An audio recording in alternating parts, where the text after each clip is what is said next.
Hola amigo, qué placer que podamos encontrarnos para comenzar el estudio de este importante libro del Apocalipsis, ya que el Apocalipsis debe ser considerado una carta de amor de parte de Dios para cada uno de nosotros.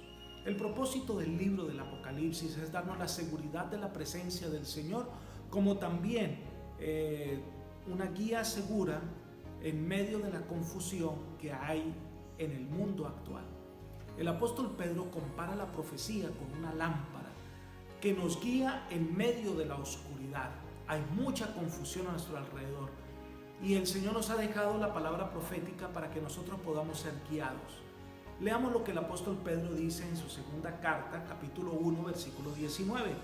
Dice: tenemos también la palabra profética más segura, a la cual hacéis bien en estar atentos como a una antorcha que alumbra en lugar oscuro, hasta que el día amanezca y el lucero de la mañana salga en vuestros corazones. Vivimos en un mundo lleno de confusión y hay muchas voces a nuestro alrededor, muchas interpretaciones, muchos mensajes. Necesitamos una guía segura que es provista por la palabra de Dios, y a través de la profecía el Señor nos muestra el sendero que debemos seguir. Te recomiendo que sigas el sendero del Apocalipsis. Nuestro primer estudio se basará en el prólogo y la introducción del libro del Apocalipsis, que va desde el versículo 1 del capítulo 1 hasta el versículo 8. Allí se van a responder preguntas como: ¿qué es el Apocalipsis? ¿Cómo llegó a nosotros el Apocalipsis? ¿Para qué sirve el Apocalipsis? Nos presenta el mensaje de parte de Dios y nos habla del tema central recurrente en todo el libro del Apocalipsis. Para comenzar el estudio, quisiera invitarte en este momento a orar. Padre eterno y bondadoso, alabado y glorificado sea tu santo nombre. Te agradecemos, Señor, por tus múltiples y grandiosas bendiciones. Y te pedimos de manera muy especial que nos guíes en el estudio de tu palabra, que nos dé la sabiduría y la capacidad de poder entender y aplicar esas verdades a nuestra vida. Lo podemos lograr si el Espíritu Santo es nuestro Maestro. Por eso pedimos tu dirección, en el nombre de Jesús. Amén. La introducción del libro del Apocalipsis comienza con el versículo 1. Leamos, por favor. La revelación de Jesucristo que Dios le dio para manifestar a sus siervos las cosas que deben suceder pronto, y la declaró enviándola por medio de su ángel a su siervo Juan. El título del libro es Revelación de Jesucristo. El término revelar, que es Apocalipsis, significa descorrer el velo para que podamos mirar hacia el futuro. Pero la frase revelación de Jesucristo puede ser entendida de dos maneras. La primera es que es un mensaje de parte de Jesús para sus hijos, mostrando su cuidado y amor por ellos. Pero la segunda manera que también puede ser interpretada esta frase, revelación de Jesucristo, es que el Apocalipsis es una revelación de Cristo, de su persona. Él es el centro, el personaje central de todo el libro. Todos los símbolos y todo lo que aparece en el Apocalipsis podrá ser entendido si tenemos a Cristo como el centro de la enseñanza. Cada vez que estudiemos una parte del libro del Apocalipsis, debiéramos tener a Cristo como el personaje central. Mire lo que Elena de White nos dice en Testimonios para los Ministros, página 118. Dejad que hablen Daniel y Apocalipsis y digan cuál es la verdad. Pero sea cual fuera el aspecto del tema que se presente, ensalzad a Jesús como el centro de toda esperanza, la raíz y el linaje de David, la estrella resplandeciente de la mañana. Cada vez que estudiemos el libro del Apocalipsis, el que debe ser exaltado es Cristo Jesús. Y recuerden que el libro del Apocalipsis es el complemento de lo que se nos revela de Jesús en los evangelios. Los evangelios nos hablan de su muerte, de su resurrección y de su ascensión al cielo. Y el Apocalipsis nos habla de lo que Jesús hizo desde la ascensión, el momento en que es coronado, en el momento en que es ahora nuestro sumo sacerdote en el santuario celestial, hasta el establecimiento del reino que ocurrirá en su venida a esta tierra. Así que cada uno de nosotros debe tener a Cristo como el centro, porque Él es la razón de ser. Él es quien nos da a nosotros vida, gozo y paz. Ahora, ¿cómo llegó el Apocalipsis a nosotros? El versículo dice que es una revelación de Jesucristo que Dios le dio para mostrar a sus siervos las cosas que deben suceder pronto, y la declaró a su siervo Juan. Saben, toda idea que tenga que ver con la salvación surge en la mente de Dios. El Apocalipsis no es el resultado de un ingenio del ser humano, no es algo que se le haya ocurrido al apóstol Juan. El Apocalipsis nace en la mente de Dios, y Dios comunica al hombre a través de Jesucristo, porque Jesucristo es el único mediador, el único canal de comunicación entre Dios y el hombre. Ahora, este Jesucristo que recibe el mensaje de Dios, que tiene el mensaje de Dios, que es parte de la divinidad, comunica a Juan.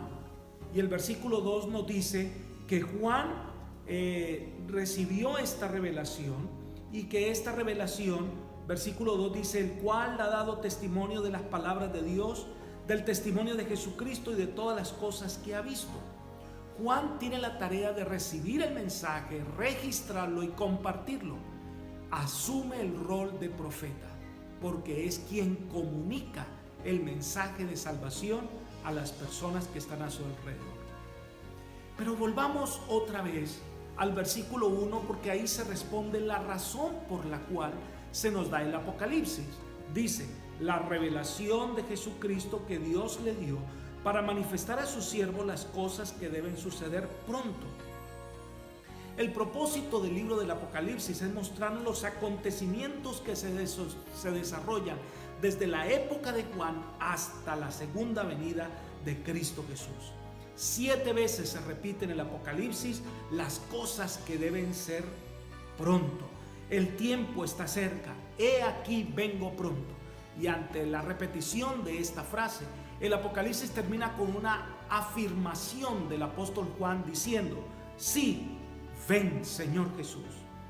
Las profecías no solamente revelan acontecimientos en diversas áreas que nos hablan acerca de la venida de Cristo, sino que además nos aseguran que sin importar lo que nos depare el futuro, el Señor está con su pueblo y el Señor está al control de la historia de este planeta Tierra. El Apocalipsis entonces tiene 2 propósitos prácticos. Uno, ayudarnos, darnos esperanza, enseñarnos a cómo vivir en un mundo como el de hoy, en un mundo en confusión. Y en segundo lugar, prepararnos para el encuentro con nuestro Señor Jesucristo. Por otra parte, el concepto de que las cosas deben suceder pronto ha sido para muchas personas motivo de desánimo, de cuestionamiento de la palabra de Dios, porque dicen, desde pequeño he escuchado que Jesús viene pronto, ya he crecido, he envejecido, tengo hijos, tengo nietos y Jesús no ha venido. El asunto es que si tú miras las profecías desde el punto de vista humano, pues vas a tener muchas contradicciones. Tienes que pensar a la manera de Dios. Dios tiene un plan, y el plan de Dios no conoce ni premura ni demora. El apóstol Pedro es quien más nos habla sobre este tópico. Cuando vamos a 2 de Pedro, capítulo 3, versículos 8 al 10, dice lo siguiente: pero amados, no ignoréis que para el Señor un día es como 1000 años y 1000 años como un día. El Señor no retarda su promesa, según algunos la tienen por tardanza, sino que es paciente para con nosotros, no queriendo que ninguno perezca, sino que todos procedan al arrepentimiento. Pero el día del Señor vendrá como ladrón en la noche. Ahora, Dios tiene un plan, y los planes de Dios no van a la carrera de los seres humanos. Los seres humanos tenemos una vida limitada. Algunos vivimos 60, 70, 80, 90 años, nos parece mucho tiempo. Pero para el Señor, la eternidad es el límite. Para Él 1000 años es como un día, y un día como 1000 años. Así que la venida de Jesús no está retrasada. Lo que está esperando el Señor es que todos los seres humanos tengan la oportunidad de conocer el mensaje de salvación y arrepentirse. Pero el apóstol nos dice, hay una certeza, el Señor vendrá. Y para algunos será como la venida del ladrón en la noche. Por eso debemos prepararnos para el encuentro con Jesús, y ese es uno de los propósitos del libro del Apocalipsis. Además, debemos considerar que muchas de las verdades que presenta el Apocalipsis, aunque habla de asuntos futuros, no es para responder a las curiosidades de los seres humanos.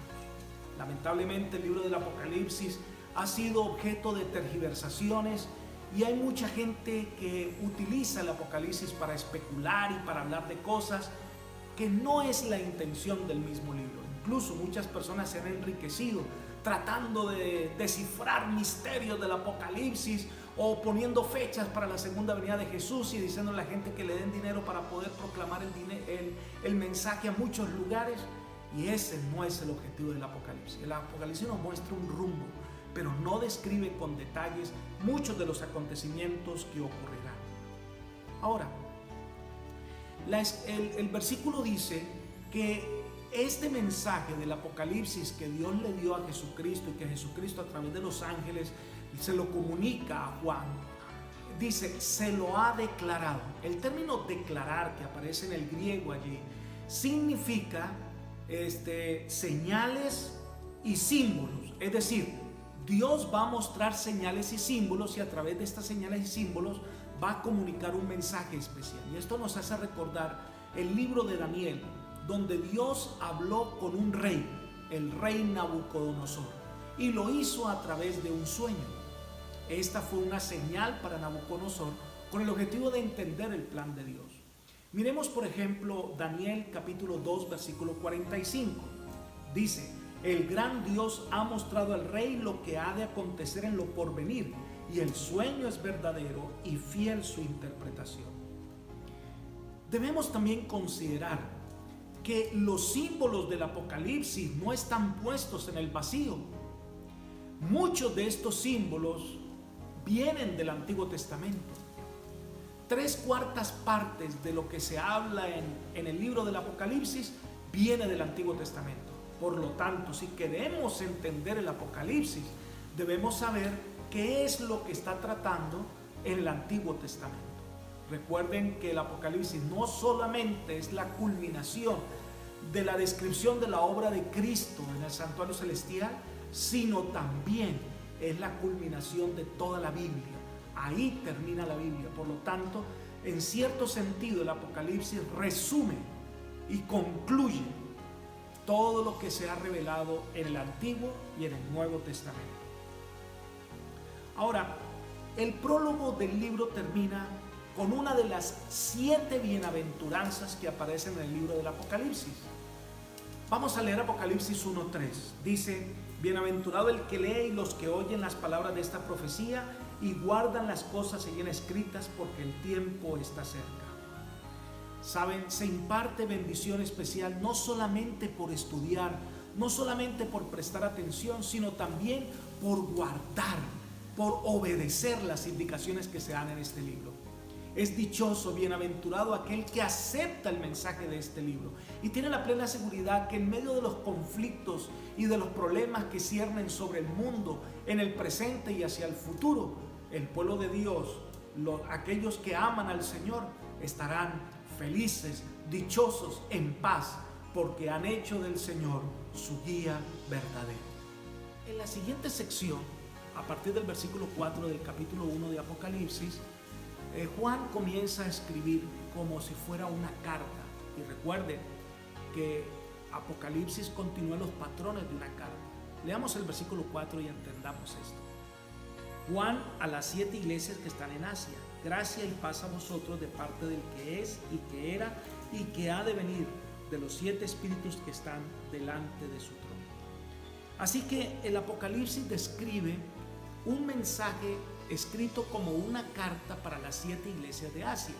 Estas iglesias, aunque eran iglesias reales, con problemas reales que trata el Apocalipsis, Su mensaje es universal. Recuerde que el número 7 es el número de completo, de pleno, de lleno. Es un número recurrente en el Apocalipsis, y que lo que nos quiere decir con las 7 iglesias es que su mensaje es un mensaje universal. Pero también dice gracia y paz a vosotros. Así comienzan muchas cartas del Nuevo Testamento. El término charis, por el que viene gracia, es el don, el regalo que Dios nos da. No lo merecemos, pero Él nos ofrece su regalo de perdón y salvación. Y paz, que viene de shalom, significa completo bienestar. Es el resultado de haber recibido la gracia de Dios en el corazón. Pero además de eso, esta gracia y paz viene como un saludo de la divinidad. Y de una u otra manera, los 3 poderes del universo se conjugan en el libro del Apocalipsis, mostrando unidad e intención en la salvación de los seres humanos. Veamos cómo se revela estos seres divinos en el Apocalipsis. El apóstol Pablo dice, el primero en ser presentado es el Padre, versículo 4. Juan, a las 7 iglesias que están en Asia, gracia y paz a vosotros de parte del que es, que era y que ha de venir. Esta frase evoca el momento en que Moisés se encuentra con Dios. Y cuando se encuentra con Dios y el Dios le da la orden de ir a Israel para liberarlo, para ser el caudillo de Israel, Él le dice: ¿con qué nombre me identificaré? Leamos Éxodo capítulo 3, versículo 14. Respondió Dios a Moisés: yo soy el que soy. Y añadió: así dirás a los hijos de Israel: yo soy, me envió a vosotros. Esto nos recuerda la eternidad. Dios es un Dios eterno. Él era, es y será el mismo Dios por siempre. Leamos Salmo capítulo 90, versículo 2. Dice: antes que nacieran los montes y formara la tierra y el mundo desde el siglo y hasta el siglo, tú eres Dios. La eternidad es algo que los seres humanos no podemos llegar a entender, pero es una particularidad en Dios. Él se demuestra que está por encima del tiempo y del espacio. Nosotros somos seres temporales y limitados. Dios no conoce el límite y Él se revela a sí mismo como el que era, el que es y el que ha de venir. El segundo personaje en ser presentado es el Espíritu Santo. Leamos la última frase del versículo 4. Dice: de los 7 espíritus que están delante de su trono. Recuerden que el número 7 habla de plenitud. Algo muy similar podemos nosotros leer en Zacarías capítulo 4, versículo 2. Y dice: y me preguntó: ¿qué ves? Respondí: veo un candelabro de oro macizo, con un depósito arriba, con 7 lámparas y 7 tubos para las lámparas que están encima de él. Y nosotros recordemos que el mismo Zacarías identifica este símbolo con la obra del Espíritu Santo.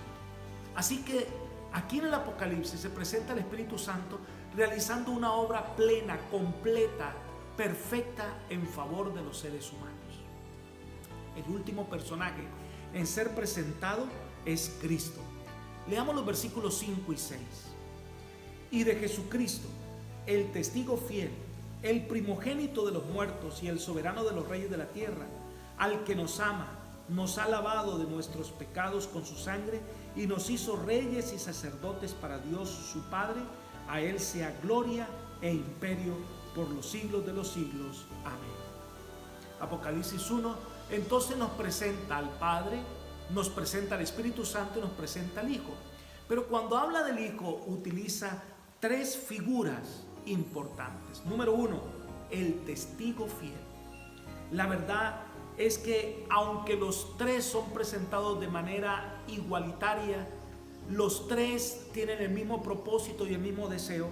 Se dice de Cristo como el testigo fiel porque es el único que ha descendido a esta tierra, se vistió como ser humano y nos muestra el verdadero carácter de Dios. Su vida sin pecado en la tierra, su muerte testifican de la santidad del Padre y de su amor. En segundo lugar, o la segunda figura que presenta Juan es el primogénito de los muertos. Primogénito generalmente es el primero. Pero aquí en este caso la Biblia nos habla que antes de la resurrección de Jesús hubo otros seres que resucitaron. Tenemos por ejemplo el caso de Moisés, que resucitó y después le aparece a Jesús en el monte de la transfiguración. Tenemos los milagros que hizo Elías, que hicieron Eliseo, donde muchas personas resucitaron o ellos la resucitaron. Así que Jesús no es el primero, pero sí es el primogénito, porque su resurrección garantiza la vida de los personajes del pasado y garantiza la vida eterna para todos los que creamos en Él. Su resurrección es la garantía de que Él ha vencido la muerte y abre la oportunidad de la vida a los seres humanos. La tercera figura dice: el soberano de los reyes de la tierra. Cristo triunfó sobre el pecado y Él recobró la heredad que perdió Adán, el gobierno legítimo que había perdido Adán. Cristo ahora con su muerte lo ha recuperado. El apóstol Pablo en Colosenses capítulo 2 versículo 15 dice: y despojó a los principados y a las autoridades y los exhibió públicamente, triunfando sobre ellos en la cruz. Su triunfo lo hace un legítimo gobernante de la tierra y del universo. Pero ahora Juan describe lo que Cristo hizo por nosotros bajo tres figuras también. Él dice: nos amó. Literalmente es un verbo continuo. Él nos ama, nos sigue amando y nos seguirá amando. El amor de Dios es la razón de ser del plan de la salvación. Es la realidad de su carácter. Es la demostración al universo de que Él es amor y que Él nos ama, y fue su amor lo que impulsó el plan de la salvación. En segundo lugar dice: nos ha lavado de nuestros pecados. El sentido de esta frase es que nos ha librado de la condenación. El derramamiento de la sangre de Cristo nos ha limpiado, nos ha lavado de pecado. Primera de Juan 1:7 utiliza esa figura cuando dice que si confesamos nuestros pecados, Él es fiel y justo para perdonar nuestros pecados y limpiarnos de toda maldad.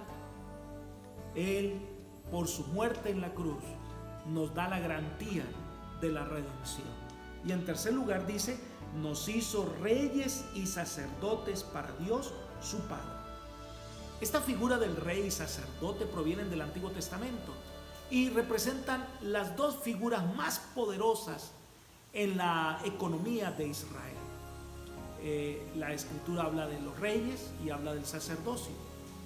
Y Primera de Pedro 2:9, también el apóstol Pablo utiliza esa figura al decir: pero vosotros sois linaje escogido, real sacerdocio, nación santa, pueblo adquirido por Dios, para que anunciéis las virtudes de aquel que os llamó de las tinieblas a su luz admirable. El Señor nos eleva a un estatus para estar al lado del Rey de Reyes y Señor de Señores, pero también nos hace sacerdotes, en el sentido de que no necesitamos ningún mediador humano para podernos comunicar con Dios. Podemos entrar en audiencia con el Eterno directamente. Leamos Hebreos capítulo 10, versículos 19 y 20. Dice: así que, hermanos, tenemos libertad para entrar en el lugar santísimo por la sangre de Jesucristo, por el camino nuevo y vivo que Él nos abrió a través del velo, esto es, de su carne. Cada persona puede estar en audiencia directamente con el Padre. En ese sentido, eres un sacerdote. Y Juan entonces reconoce que Dios, siendo el eterno, el poderoso, el que ha logrado todo, dice: a Él sea la gloria, el imperio por los siglos de los siglos. Amén. Es decir, termina con una doxología. Todo lo que el Señor ha logrado en nuestro favor merece el reconocimiento por la eternidad. Y termina con una afirmación: amén. Así sea, así es. El Señor merece toda la alabanza y merece que nosotros reconozcamos su grandeza y su amor. Entonces llegamos a la parte final de este estudio del Apocalipsis, capítulo 1, versículos 7 y 8. Dice lo siguiente: He aquí que viene con las nubes, todo ojo le verá y los que le traspasaron, y todos los linajes de la tierra se lamentarán por causa de él. Sí, amén. Yo soy el Alfa y la Omega, principio y fin, dice el Señor, el que es, que era y que ha de venir, el Todopoderoso. La segunda venida de Cristo es un tema recurrente en todo el libro del Apocalipsis. Nos habla del triunfo de Cristo y el deseo que tiene de establecer su reino sobre la tierra. Pero varias cosas debemos tener en cuenta al leer el versículo 7. Número 1, se habla de una venida literal y personal de Cristo. Jesús no viene a escondidas. Todo ojo le verá. Su venida es visible. Todos los seres humanos le van a contemplar.